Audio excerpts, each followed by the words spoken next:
kehidupan yang sangat indah. Keindahan masa muda dihiasi dengan bentuk fisik yang masih kuat, berjalan masih cepat, pendengaran masih akurat, pikiran masih cermat, kulit wajah indah mengkilat, walaupun banyak jerawat. Tetapi tidak gawat karena masih banyak obat di toko-toko terdekat.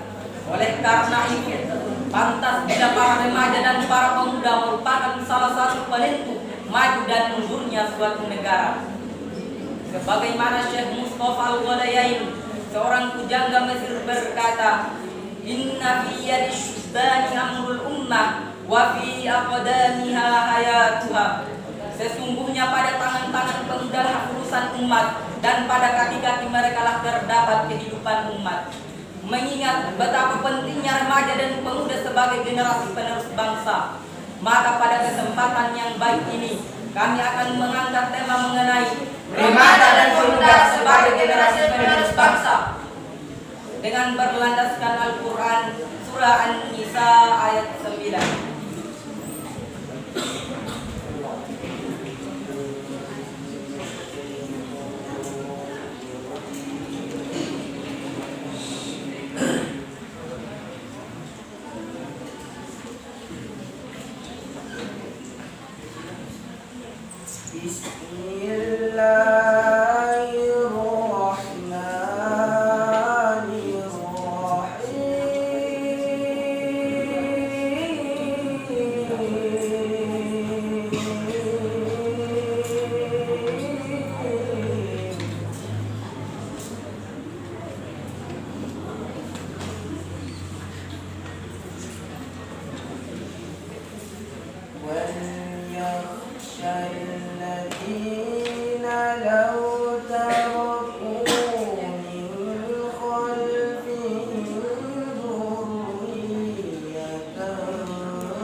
Aku berlindung kepada Allah dari godaan syaitan yang terkutuk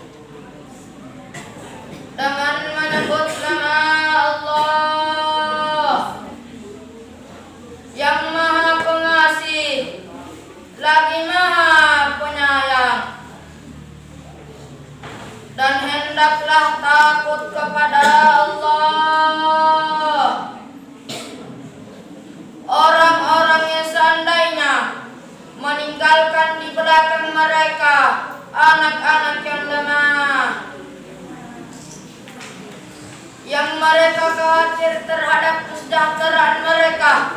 Oleh sebab itu, hendaklah mereka bertakwa kepada Allah, dan hendaklah mereka mengucapkan perkataan yang benar.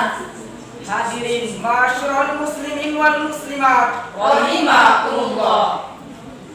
Jika kita kaji lebih mendalam, ayat tersebut diawali dengan kalimat wal yakhsha. Secara semantik, penjelasan wal yakhsha adalah sifat amar atau suatu perintah.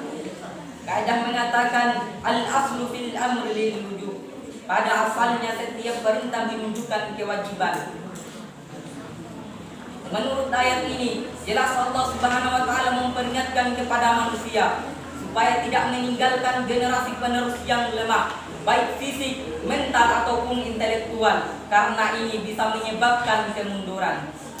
Apabila generasi yang ada sekarang maupun yang akan datang mempunyai kelemahan dalam hal-hal tersebut, maka bisa dipastikan mereka mudah terhanyut dalam gelombang bencana kemerosotan moral yang disebabkan oleh pergaulan yang semakin bebas serta penyalahgunaan media. Karena modal utama mereka dalam membentengi diri dari bencana tersebut adalah tingkat intelektualitas serta pemahaman manfaat dan mudarat dari sebuah pergaulan dan media, sehingga hal ini bisa memudahkan remaja dan pemuda dalam proses filterisasi budaya, sehingga mereka terbebas dari takut buta alias terbebas dari budaya ikut-ikutan. Oleh karena itu, wajib bagi kami, saya, saudara, dan kita semua merasa takut jika meninggalkan anak-anak, keturunan, dan generasi yang lemah. Profesor Dr. B.J. Habibie mengatakan, setidaknya ada 5 kelemahan yang harus kita hindari, yakni lemah harta, lemah fisik, lemah ilmu, lemah semangat hidup, dan yang sangat ditakutkan adalah lemahnya akhlak kita.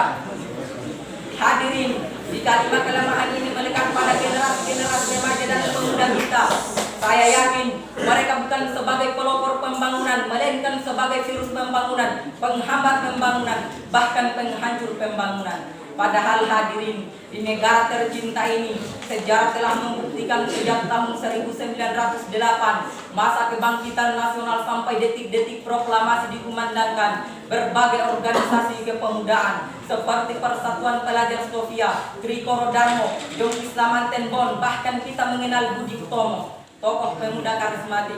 Mereka semua menjadi pendiri penggerak yang mampu merebut kemerdekaan. Sejarah tersebut mengajarkan kepada kita semua selaku remaja dan pemuda saat ini dan yang akan datang agar memiliki semangat juang yang tinggi serta tanggung jawab yang penuh terhadap kelangsungan nusa bangsa dan agama yang kita anut saat ini. Sebab syubbanul yaum rijalul ghad, the young today is the leader tomorrow.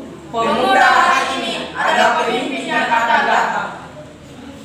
Sebagai contoh bagi remaja dan pemuda sebagai generasi penerus bangsa, mari kita renungkan firman Allah Subhanahu wa taala dalam Al-Qur'an surah Al-Kahfi ayat 13. Nahnu naqussu 'alaika naba'ahum bil haqq.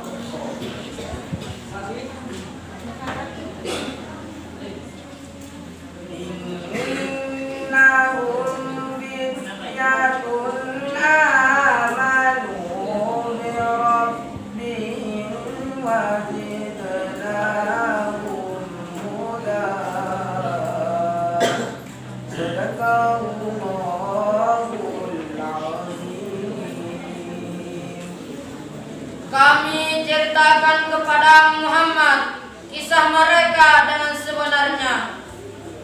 Sesungguhnya mereka adalah pemuda-pemuda yang beriman kepada Tuhan mereka. Dan kami tambah pula untuk mereka petunjuk.